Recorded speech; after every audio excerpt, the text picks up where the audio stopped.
Rafael Nadal is arguably the best male tennis player of all time. He's won 2 Grand Slams this year and had to award a walkover to Kyrgios in the semifinals of Wimbledon due to an abdominal injury. Since then, Nadal has dominated the tennis scene, especially against Spaniards, and had the Spanish throne firmly in his grasp until now. The way the rankings are set up, a certain teenager could easily take over from Nadal. Starting with Alcaraz's Spanish #1 bid. Carlos Alcaraz entered the ATP scene with prominence last year and immediately shocked the world with his fantastic performances. He immediately likened to Rafael Nadal, given they had similar early career trajectories, and then he fetched comparisons with Novak Djokovic due to his playing style. In fact, a lot of people saw Roger Federer in his gameplay too, and those aren't bad comparisons for a youngster starting out his tennis journey at the biggest stage. He's enjoyed an even better year after his breakout last year, and he's managed to win 4 titles throughout the calendar year. With multiple other deep runs in tournaments, his ranking has gained tremendously, and Alcaraz is currently the world #4, aged 19. He's now set his sights on becoming the #1 Spanish player, an honor that has not been awarded to any player other than Rafael Nadal since his rise in 2005, with the only exception being David Ferrer for a couple of years in 2015. Despite his early exit in Montreal, Alcaraz has a chance of completing a dream that wouldn't even have been possible earlier this year. It's made a little more realistic after Nadal's exit in Cincinnati. If Alcaraz can bring about a repeat of his performances from earlier this year and go a little deep in Cincinnati, he could potentially be well placed to overtake Nadal before the US Open or after it as well, since the 22-time Grand Slam champion is managing his fitness. Up next, Nadal's ranking and US Open ambitions in doubt. Despite a solid start to the year, Nadal has played in only 8 tournaments throughout the year. His struggles with injuries have been common throughout his career, and they got in the way of greatness as the Spanish world #1 chased the possibility of winning a calendar Grand Slam. Of course, though, his abdominal injury forced him to retire against Kyrgios in Wimbledon, but he's still got a fantastic chance of making it 3 Grand Slams out of a possible 4, which would still be an insane achievement. However, his recent struggles with injury have been a cause for concern. He's not in as good a shape as he was earlier this year, and it was the biggest reason that he couldn't match Borna Coric's level in this first match in Cincinnati this year. His fans would be hoping that Nadal can once again bring his Grand Slam form to the US Open,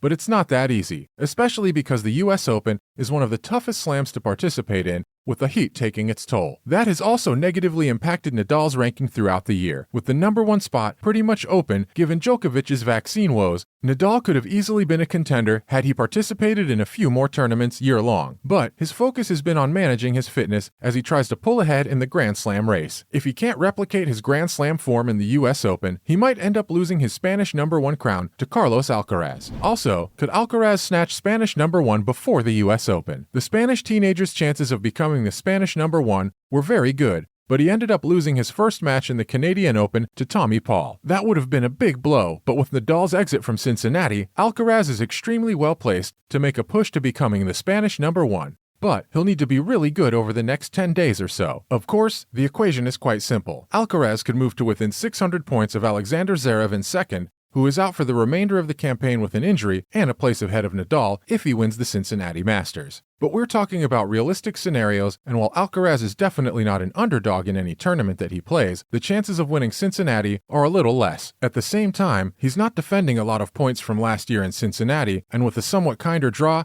Alcaraz just needs to navigate his way through a pool of Marin Cilic and potentially Cameron Norrie to set up a semi-final clash in Cincinnati. Now that would boost his points enough to come within touching distance of his idol, Nadal. If he makes it to the final of Cincinnati, Alcaraz would be the world #3 and Spanish #1, going into the US Open. But he's still got to defend a few points in Winston-Salem, where he finished in the semifinals, and that makes things a little tricky for the youngster. So, either he wins Cincinnati or makes it into the finals and wins Winston-Salem Open to get the Spanish crown before the US Open. And what about after the US Open? This is slightly more difficult to predict, but post-US Open, Alcaraz shouldn't be looking to become only the Spanish #1, but could also become the world #1 by the end of the year if he keeps up this impressive form. Of course, for that to happen, he'll need a bit of luck in the form of Nadal not winning the US Open and Alcaraz enjoying a run at least to the second week of the Grand Slam. And he's extremely well placed to make it to the #1 position, especially if Nadal and Medvedev slip up a little bit. That's because Alcaraz is defending a grand total of only 765 points from here on until the end of the year. He could easily step up his gameplay, and if he can make a couple of deep runs in Cincinnati, the US Open, or ideally in the Indian Wells, or even the Paris Masters, Alcaraz could actually become the world number 1 by the end of the year. And if he actually ends up winning one of these tournaments, along with some deep runs in the others, he'd actually have a bit of a lead at the very top. It's important to mention that if you've seen Alcaraz play, you'll know that it's absolutely unfair to rule out his chances of making it to the number 1 spot. He's a phenomenal young player, and we'd absolutely love to see a teenager become world number 1 at the end of the year.